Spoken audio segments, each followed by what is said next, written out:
We are charged to unearth the truth about our dark past, to lay the ghost of that past so that they will not return to haunt us.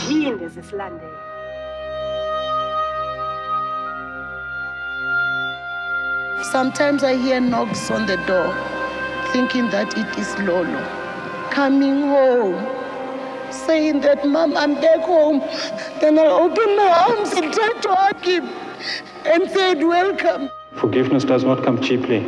It's something that comes deeply from the heart. And I can just ask the people to consider forgiving me.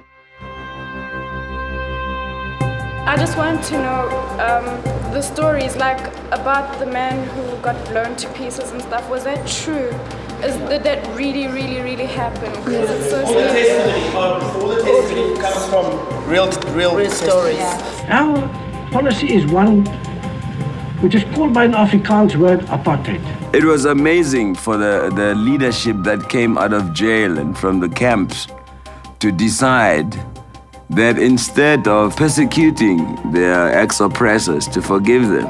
We were looking more to heal than to punish. That's what I think's never happened anywhere else in the world, is that the truth of a nation literally gets laid on the table. We went to South Africa in 2001 because I felt something extraordinary had happened there. Right now, I am embarrassed to be white.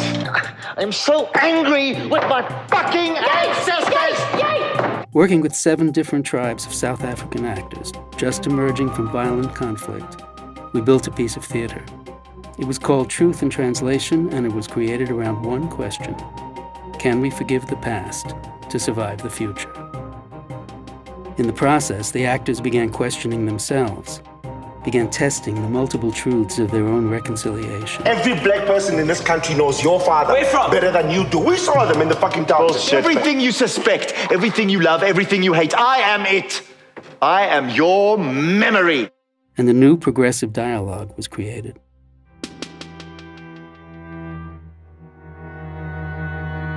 We performed in other conflict zones where people were asking the same question. My parents were killed in the genocide. My brother was killed in the genocide. Very many people in my family were killed.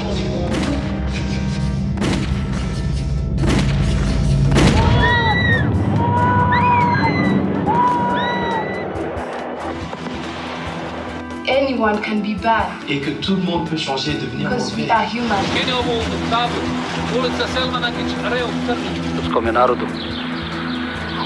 The army of Republika Srpska, they came in Srebrenica, attacked the Srebrenica. I know the person who killed my dad. I know the children. When they see me, they run. It's not the answer. C'est pas ça la réponse. Allow them to be with you.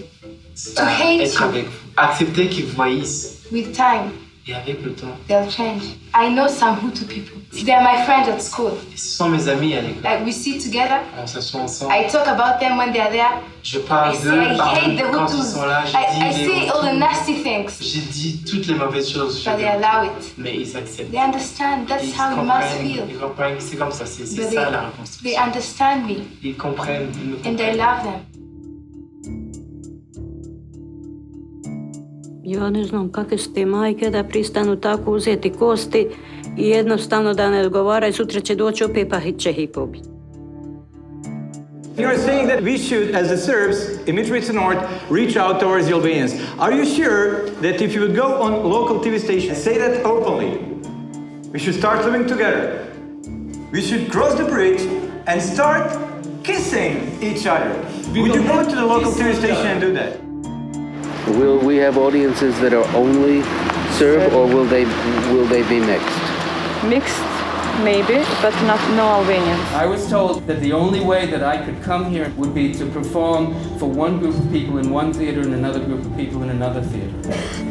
But I figured, well, maybe if we were outside, there would be more possibility of people coming from different religions and different nationalities to see the show.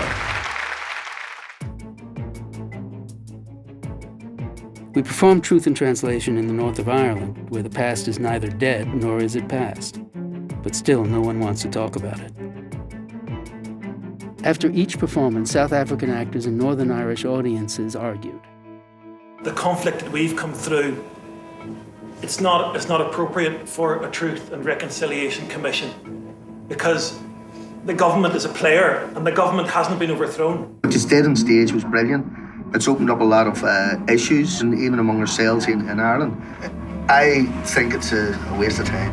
And although disagreement remained, we were invited to create a production out of their stories on their own terms. 2 years later, we returned to Northern Ireland. We pretended that there was no conflict. When you put a fucking wall between two people, then there is conflict. The question now became, can we face the past to reconcile the present? I have come from a very staunchly Protestant, Unionist, loyalist background. I grew up in a very sort of Republican background. There have been days when I've looked across a room at somebody and thought, I hate everything you stand for. If I had just hated a wee bit more, we would have won that fucking war. Finding common ground required us to focus on the next generation, the sons and the daughters of the legends of the past. So we changed the question, and we asked, what is causing the huge increase in youth suicide after the peace accord? The issue of youth suicide actually framed the past in a way that brought actors together, in spite of their own mistrust and even hatred of each other. That's the only thing that stopped me till now. And the guilt. It'll hurt, but she'll understand. Right?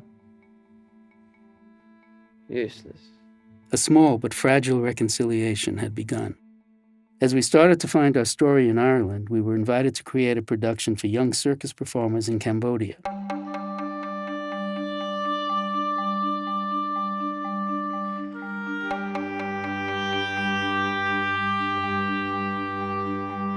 When we arrived, we recognized a similar silence between generations, different reasons, but a disturbingly similar effect upon the children.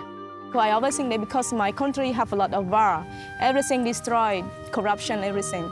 So that's why now we still poor. I don't know how to change it because this is the story, the history. We cannot change it. The Khmer Rouge inscripted me into the army, forced me to be a child soldier. I don't know how I survived, to tell you, and I have to make myself numb. There's no space for kindness. There's no space to think about just saving someone else's life. For the young generation, maybe they feel they hate it. They don't want to talk about it because when we think about it, it makes us painful. And we feel so sorry about the people who are dead and about the country that destroy everything.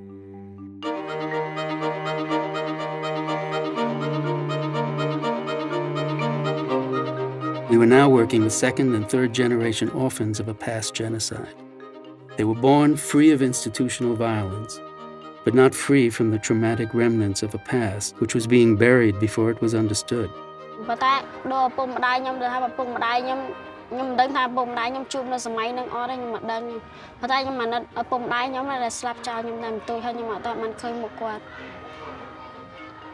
Here we asked a different question. Can young imaginations unpeel the untold stories, the untold truths from a past they were not part of?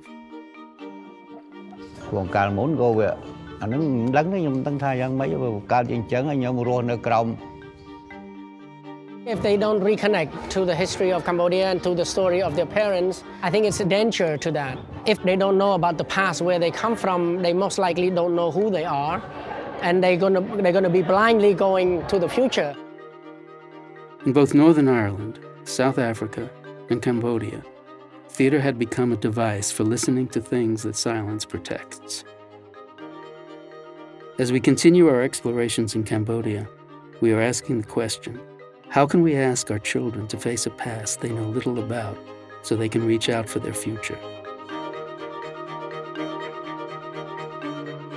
We often ask ourselves, do we have a right as outsiders to unpeel people's stories so that others might see themselves in that mirror?